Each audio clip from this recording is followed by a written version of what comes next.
and welcome to our first Homeopathic Compendium podcast.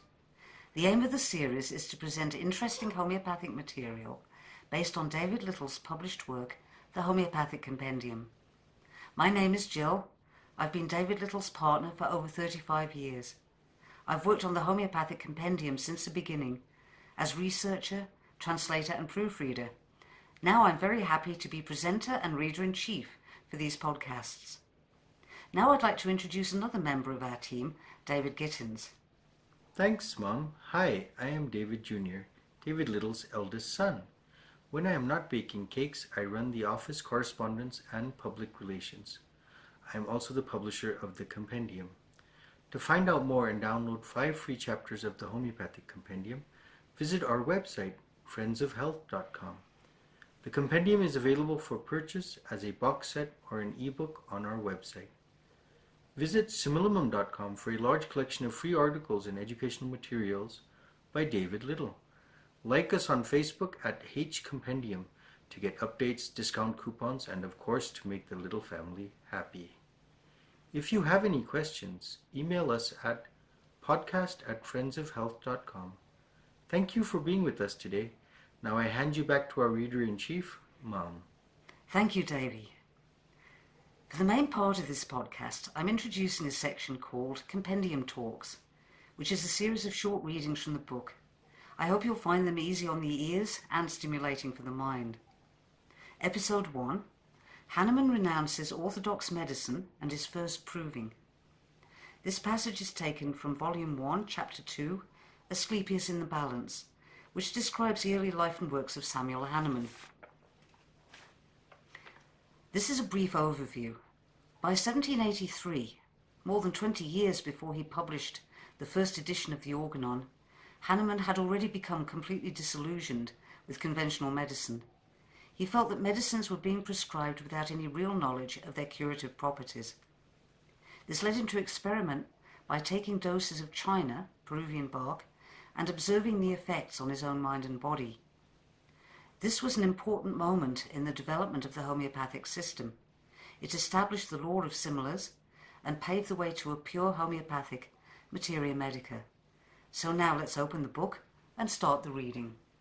Samuel renounces Orthodox medicine, circa 1783 to 1784. Hahnemann observed all his patients closely and was increasingly appalled by the side effects of Orthodox medicine. By the time Samuel was 29, he became so disillusioned that he contemplated quitting medical practice.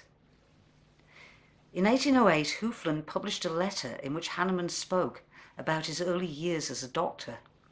In this letter, Hahnemann refers back to 1790, when he proved his first remedy, and explains why he gave up practicing by allopathic methods. He wrote, "For 18 years I have departed from the beaten track in medicine. It was painful to me to grope in the dark, guided only by our books in the treatment of the sick, to prescribe according to this or that fanciful view of the nature of the diseases. Substances are only owed to mere opinion their place in the materia medica. I had conscientious scruples about treating unknown morbid states in my suffering fellow creatures with these unknown medicines, which being powerful substances may, if they were not exactly suitable, and how could the physician know whether they were suitable or not, seeing that their peculiar special actions were not yet elucidated, easily change life into death, or produce new affections and chronic ailments, which are often much more difficult to remove than the original disease." This quote is taken from an article entitled "Extract from a Letter to a Physician of High Standing on the Great Necessity of a Regeneration of Medicine." It can be found in the lesser writings of Samuel Hahnemann. Samuel's first child was born in 1783, followed by 9 more children between 1786 and 1806. When he found that he was afraid to give medicine to his own wife and children, he became very frustrated. Hahnemann was concerned that Orthodox medicine was doing more damage than good to its patients. These experiences troubled his conscience greatly, as the first maxim of Hippocrates is, do no harm. Hahnemann wrote, "To become, in this way, a murderer or aggravator of the sufferings of my brethren of mankind was to me a fearful thought. So fearful and distressing was it, that shortly after my marriage I completely abandoned practice and scarcely treated anyone for fear of doing him harm, and, as you know, occupied myself solely with chemistry and literary labours." From 1785 to 1789, Hahnemann resided in Dresden, the court capital, where he held the position of temporary medical officer in charge of hospitals, prisons, workhouses, orphanages, and the inspection of the apothecaries for 1 year. This new occupation put him in a position to study social issues and approach the larger subject of public health. During this time, Hahnemann wrote an article called On Poisoning by Arsenic, 1786, in which he bemoaned the state of Orthodox medicine. He wrote, "A number of causes, which I will not recount here, have for several centuries reduced the dignity of that godlike science, practical medicine, to a wretched breadwinning, a glossing over of symptoms, a degrading commerce in prescriptions, God help us, to a trade that mixes the disciples of Hippocrates with the riff-raff and medical rogues in such a way that one is indistinguishable from the other." After returning to his private life, Samuel supported his family by translating books on chemistry and medicine. During this period, he published original works like Signs of the Purity and Adulteration of Drugs, 1787, and On the Wine Test for Iron and Lead, 1788. Hahnemann's consultations centered on avoiding bad habits, developing a philosophical attitude, eating a good diet, using proper hygiene, and taking regular exercise. Hahnemann considered himself a student of Hippocrates and followed the ancient master's use of single remedies in smaller rather than larger doses. Nevertheless, Samuel still based the size of his doses on the recommendations found in the Orthodox pharmacopoeias. In 1787, he used conium, hemlock, in a daily increasing dose of 4 grains up to several quarter ounces. Belladonna, 12 to 15 grains on alternate days. Extract of aconite, 1/2 to several grains several times a day. Hyoscyamus, 1 grain several times a day up to 30 grains. In 1790, he prescribed 1.5 to 2.5 ounces of cinchona for nervous fevers every 24 hours. Hahnemann moved to Leipzig in 1789 and lived there until 1792.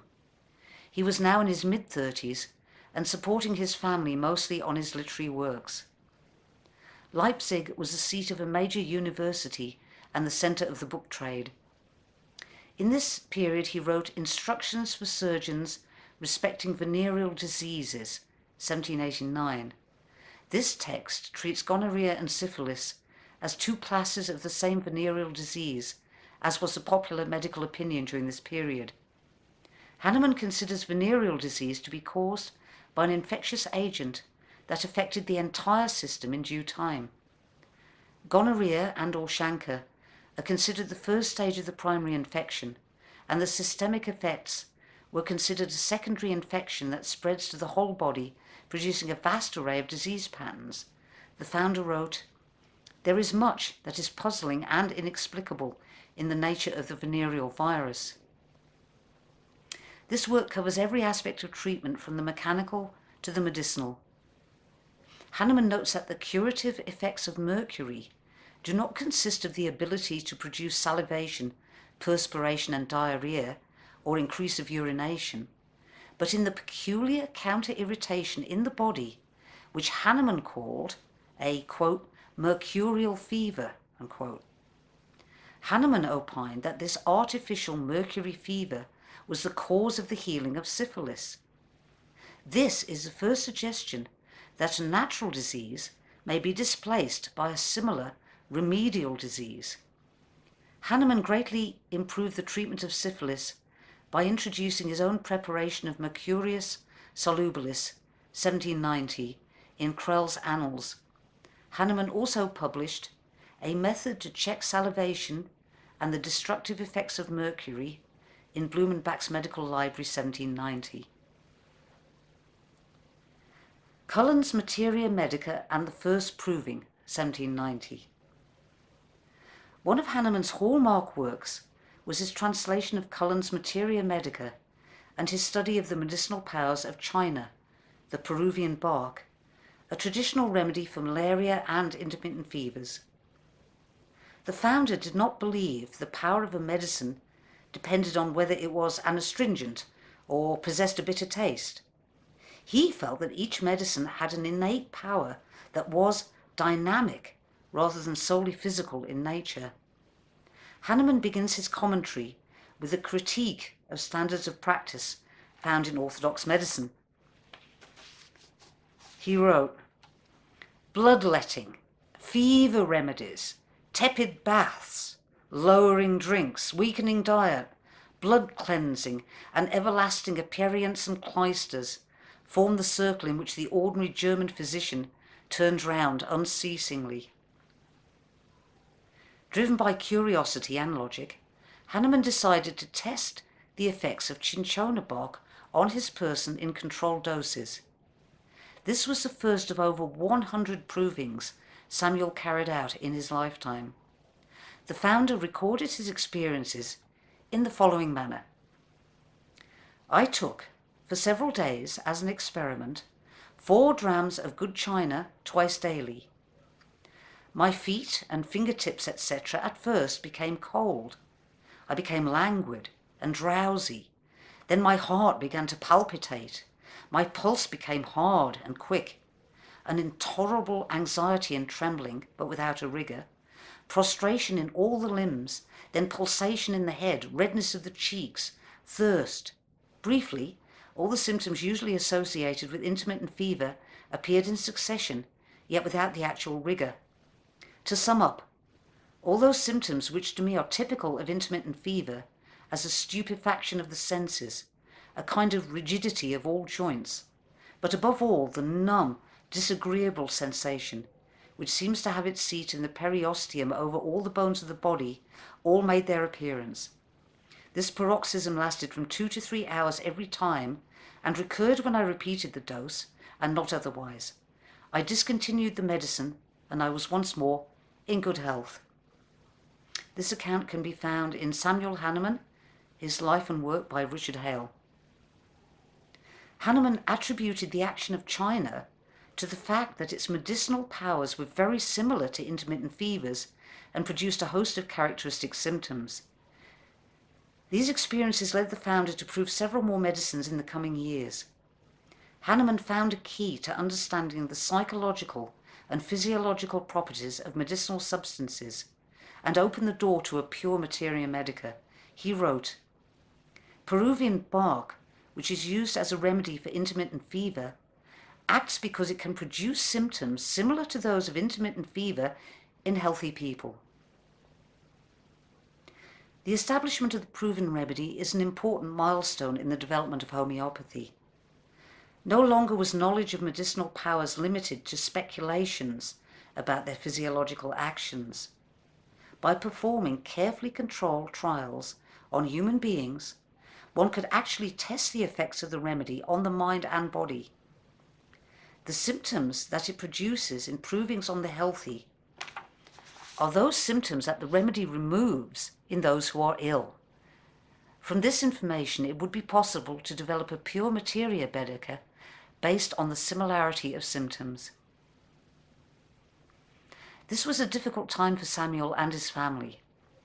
Samuel was going through a midlife crisis in which his faith had been deeply shaken. He looked to the works of Hippocrates and the ancient Greek naturalists for inspiration as he contemplated where Western medicine had gone wrong. At this time, he published the first volume of The Friend of Health, 1792, in which he set the record straight on diet, hygiene, and public health. The second volume of Friend of Health was published in 1795. In these works, the founder called for a review of medical practice and suggested numerous reforms. Hahnemann was convinced that the prevention of disease through personal and public health measures was essential to the welfare of society. It was obvious to him that many of the causes of disease were due to bad hygiene, poor diet, and improper personal habits, combined with social problems like overcrowding in the cities and towns, pollution of the air and water, contamination of the food sources, and unsanitary collection of waste. Providing health to all was a goal that could only be obtained through public health measures and medical reforms, as well as personal efforts to improve one's lifestyle. When it came to the uses of medicines, he was deeply skeptical about the influence of Galen's system. He was now sure that the way forward lay in the proving of medicines on the healthy to ascertain the nature of their remedial powers in the ill. Every medicinal substance tested on the healthy human body displays the symptoms that the remedy will cure and offers clues about the duration of its action. That concludes this episode. We hope you've enjoyed learning more about homeopathic history. Visit our website at friendsofhealth.com for more information. Goodbye and see you again soon.